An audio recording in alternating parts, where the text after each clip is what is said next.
आदरणीय उपस्थित समस्त श्रोता बंधु, भगवान की पावन कथा को चलते हुए जो आज तीसरा दिन है, क्षमा चाहेंगे कल स्वास्थ्य खराब होने के कारण हम नहीं आ सके आप लोगों के बीच में, सैफई से ही वापस चले गए।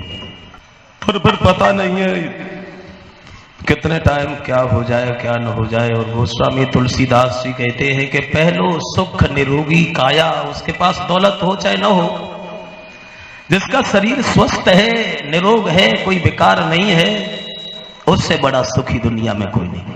क्योंकि हमारी भी सब जिंदगी निकल गई चांदनी के नीचे ही, नहीं तबार की छुट्टी न त्योहार की छुट्टी। जब सबको आराम करे को टाइम आता तब बरजे से ड्यूटी को टाइम आता, सब दोपहरी निकल जाती, ऐसी चिल्लाते। डॉक्टरों ने बताया तुम्हारे शरीर में पानी की कमी हो गई, ये हो गया वो हो गया, 2 बोतलें संज्ञा उससे दही 3 सवेरे लगाई।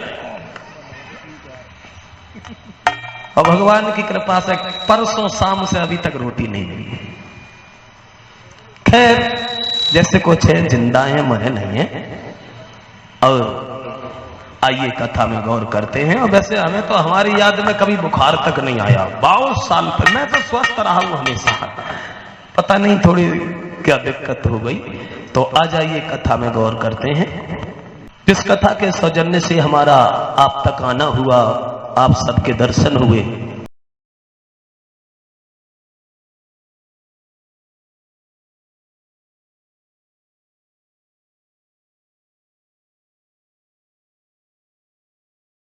की कथा में भगवान की पवित्र कथा को जो लोग सुनते हैं पढ़ते हैं, वो दुनिया की बाधाओं से, कलेशों से, उलझनों से हमेशा दूर रहते हैं। क्योंकि गोस्वामी तुलसीदास जी लिखते हैं रामचरितमानस में कि भगवान की कथा सुनना ये भी एक तरह की भक्ति है। ये कौन सी तरह की भक्ति है? तो बाबा तुलसीदास जी कहते हैं कि प्रथम भक्ति संतन कर संगा, दूसरी रति मम कथा प्रसंगा।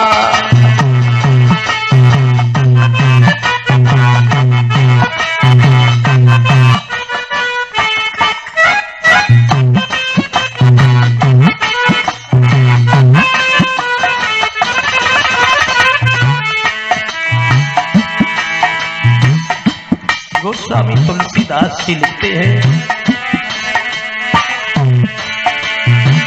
प्रथम भक्ति संतन कर संगा,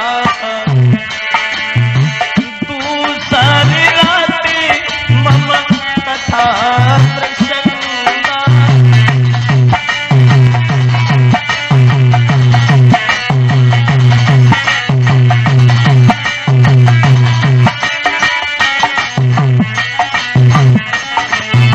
गोस्वामी तुलसीदास जी कहते हैं प्रथम भक्ति संत,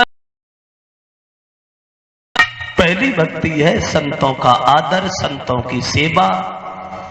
और दूसरे तरीका की भक्ति यह है जो भगवान की कथा सुनने को मिले।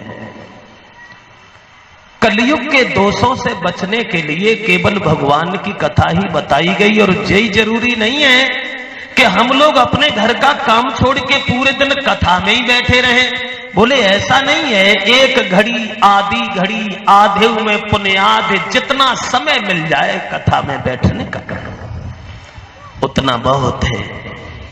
तुलसीदास ये भी कहते हैं धर्म क्या है और पाप क्या है,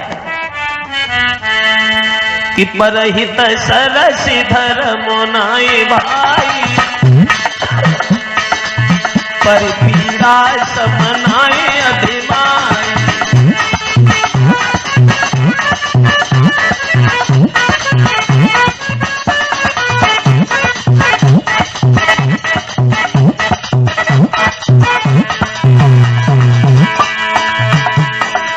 परहित सरस और धर्म नाय भाई, पर परिपीड़ा समनाई अधिमाई, परिपीड़ा समनाई अधिमाई, परिपीड़ा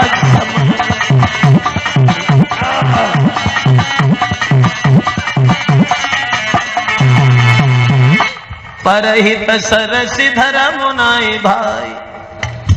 दूसरे के हित में जीना, पर स्वार्थ में समय बिताना, दूसरे की आत्मा को सुख पहुंचाना, दूसरे के दुख में दुखी हो जाना, इससे बड़ा कोई धर्म नहीं है।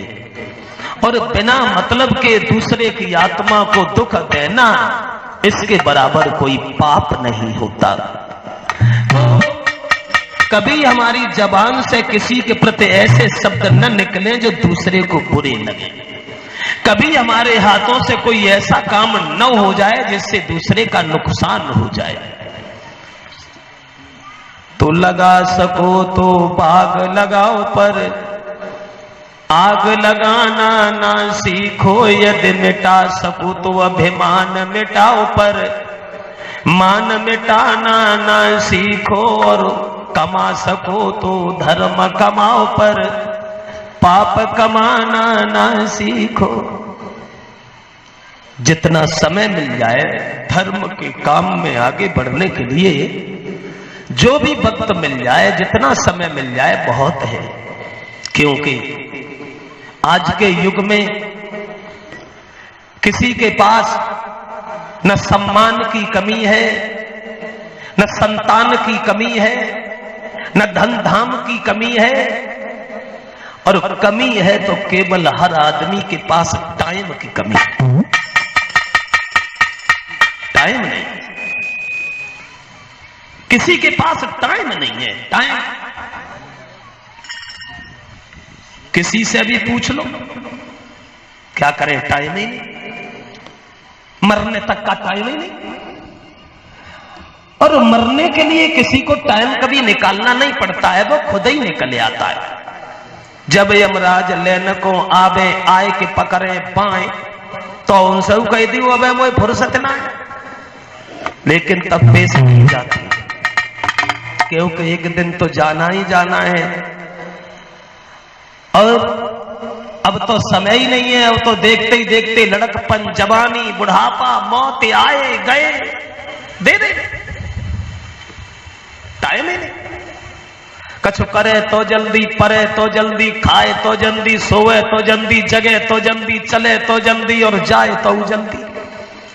हर काम बहुत जल्दी हो रहे हैं। क्यों? टाइम नहीं है। टाइम क्यों नहीं है? पहली बात तो यह है कि हमारी आवश्यकताएं बहुत हैं। अगर हम साइकिल पर चलते हैं, सोचते हैं भगवान मोटरसाइकिल होती, मोटरसाइकिल मिल जाए तो विचार करते इस पर तो बड़ी लपट लगती है, अब तो 4 पहिया वाली होना चाहिए। जब वो मिल जाए तो सोचते अब तो जमीन पर चलते अच्छा नहीं लगता, अब तो उड़ने के लिए होना चाहिए था कुछ। हमारी आवश्यकताएं अनंत है, उनका कोई अंत नहीं। दूसरी बात यह है, टाइम न होने के कारण जिंदगी ज्यादा नहीं है। पहले हर आदमी के पास टाइम था, क्योंकि पहले आदमी हजारों साल जिंदा रहता था, सबके पास टाइम ही टाइम था। सतयुग में मां के गर्भ में बच्चा ठहरता था 500 वर्ष। सतयुग में मां के गर्भ में बच्चा ठहरता था 500 साल। तब आदमी हजारों साल जिंदा रहता था, हजारों साल में गिनती थी। 15,000 साल भजन किया, 2,000 साल रिश्तेदारी में रहे, 1,000 साल साड़ू के घरे रहे। तो मतलब हजारों साल में गिनती थी। समय घटते घटते घटते घटते कलयुग में मां के गर्भ में बच्चा ठहरता है 9 महीना। तब आदमी खूब जिंदा रहे, खूब जिंदा रहे तो 120 साल जी सकता है बस।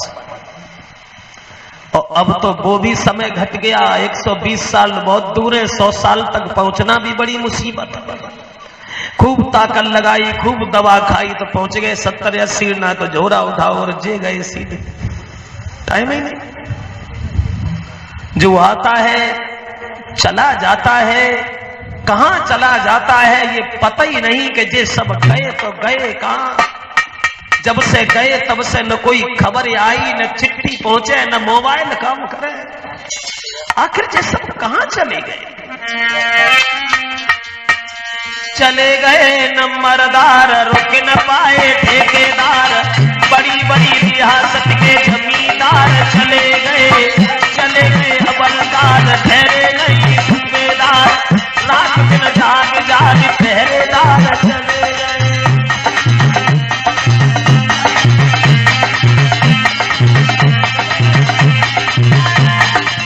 सब चले गए, राजा महाराजा सब बिना बेतबाजा गए, पीछे पीछे उनके सारे कदरदार चले गए। पागल दीवाने और नए और पुराने गए, बड़े बड़े ज्ञानी और समझदार चले गए।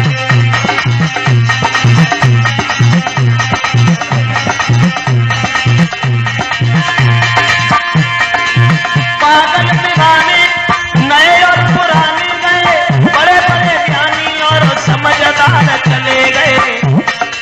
दुखी और सुखी गए, छोड़ी हरी खुशी गए, सारे के सारे हिंदू रिश्तेदार चले गए।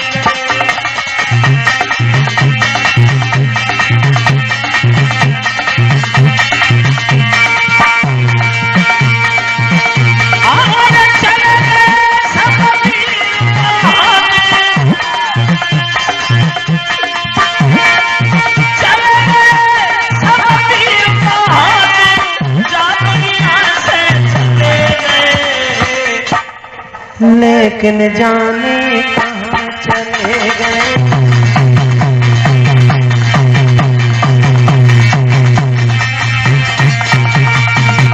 जो आया चला गया, कोई नहीं रुका। हवलदार, सूबेदार, कदरदार, असरदार, निम्मतदार, जिमीदार, ठेकेदार, रिश्तेदार, थानेदार, पल्लेदार, सब चले गए, कोई नहीं रुका। और जो रह गए उन्हें भी जाना है, यहां रुकना है ही नहीं किसी को। और जब एक दिन जाना है, फिर काय को घमंड में ठे मरे जा, तो एक दिन तो जय में ही जय में। और जाओ तो ऐसे जाओ जो जाने के बाद रह जाने वाले लोग बरसों याद करें। पशुओं की भांति आए और पेट ही भरते रहे और चले गए, तो आने से कोई फायदा नहीं हुआ। तो हम में और जानवर में कोई अंतर नहीं रहा। जानवर भी जिंदगी भर पेट ही भरते रहते, उन्होंने कौन सो खेत खरीदे की चिंता है, कि मकान बनाए की चिंता है। कीट पतंगे भी जिंदगी भर पेट ही भरते रहते, और उन्हीं की तरह हम भी पेट ही भरते भरते मर गए, कुछ और न कर सके। तो फिर हमारे मानव होने का मतलब क्या है? इसलिए न रहो, न निराश करो मन को, कुछ काम करो, कुछ काम करो, जग में रहकर कुछ नाम करो। मेरा मतलब है जो भी करना है जल्दी करो, टाइम कम है। इसीलिए कबीर दास जी कहते हैं, काल करे सो आज कर, आज करे सो अब। कल करना है उसे आज कर डालो, आज करना है उसे तुरंत करो। ऐसा न सोचो कि आज करे सो कल कर, कल करे सो परसों, जल्दी पल्दी ना करे क्योंकि जीना है परसों। ये नहीं सोचना चाहिए, क्योंकि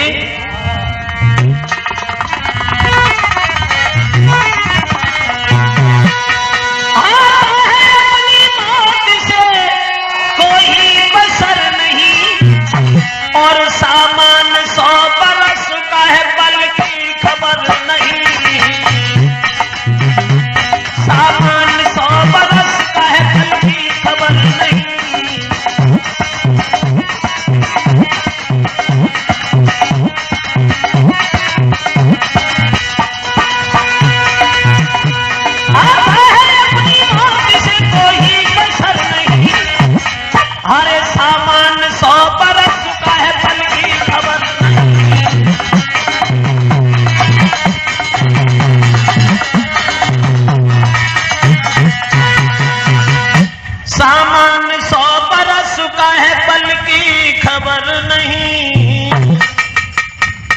पता नहीं है कितने वक्त क्या से क्या हो जाए, शाम का भोजन होने के बाद सुबह का मिले कि न मिले, भविष्य के बारे में एक क्षण का भी किसी को पता नहीं।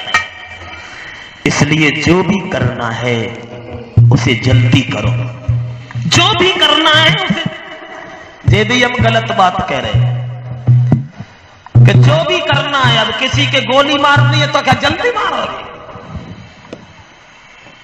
जो भी नहीं, शुभ काम, अच्छा काम। रावण ने भी मरते समय यही कहा था। जब रावण के 9 सिर कट गए, रावण अधीर होकर जमीन पर गिर पड़ा। लक्ष्मण से राम ने कहा, सुनो लक्ष्मण भैया, रावण प्रकांड विद्वान है और वो आज जा रहा है, जाते जाते उससे कुछ ले लो।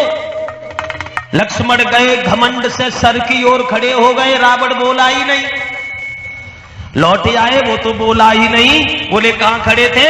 बोले सर की ओर खड़े थे। का पागल हो, किसी से कुछ लिया जाता है तो बाप बन के नहीं, छोटा बन के जाओ, वो तुमसे बड़ा है। तो गए, फिर पैरों की ओर खड़े हुए। रावण भैया तुम तो जा रहे हो, अब जाते जाते कुछ हमें भी देते जाओ। रावण ने कहा, लक्ष्मण अब शरीर में शक्ति नहीं है जो हम नीति शास्त्र का वर्णन कर सकें। अब जा तो रहे हैं, लेकिन जाने से पहले 2 बातें जरूर कह के जाएंगे। 2 बातें केवल कहनी है और शुभ काम शीघ्र करना अच्छा।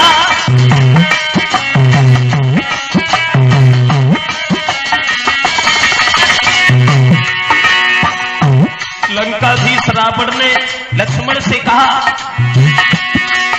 2 बातें केवल कहनी है, शुभ काम शीघ्र करना अच्छा। जिस कर्म चले उसको टालो, उसका सदैव टलना अच्छा।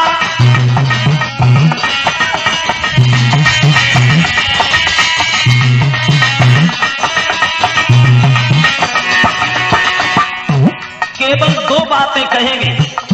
शुभ काम जितनी जल्दी कर सको उतनी जल्दी करो, और बुरा काम जितना टाल सको उसे टालो। अरमान हमारे भी जा रहा है। मैंने सोचा था लंका तक में क्षीर सिंधु ले आऊंगा, ये भी सोचा था स्वर्ग तलक जाने का मार्ग बनाऊंगा।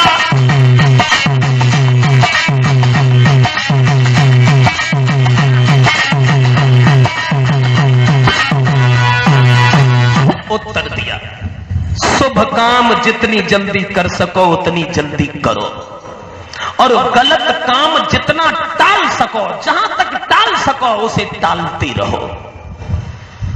मैंने सोचा था स्वर्ग तक जाने का मार्ग बनाऊंगा, ये भी सोचा था लंका तक मैं क्षीर सिंधु ले आऊंगा, लेकिन आज कल करते करते वो योजना हमारी अधूरी रह गई और मैंने बुरा कदम पहले उठा दिया, सीता का हरण किया, जिसका नतीजा हुआ कि हम संसार से जा रहे हैं। तो शुभ काम जितनी जल्दी कर सको उतनी जल्दी करो, बुरा काम जितना टाल सको उसका सदैव टलना ही अच्छा है, शुभ काम जल्दी करना ही अच्छा है। तो आइए कथा में गौर करते हैं। व्यास के पुत्र श्री सुखदेव अभिमन्यु के पुत्र महाराज परीक्षित को भक्त और भगवान की चर्चाएं करते हुए समझा रहे थे।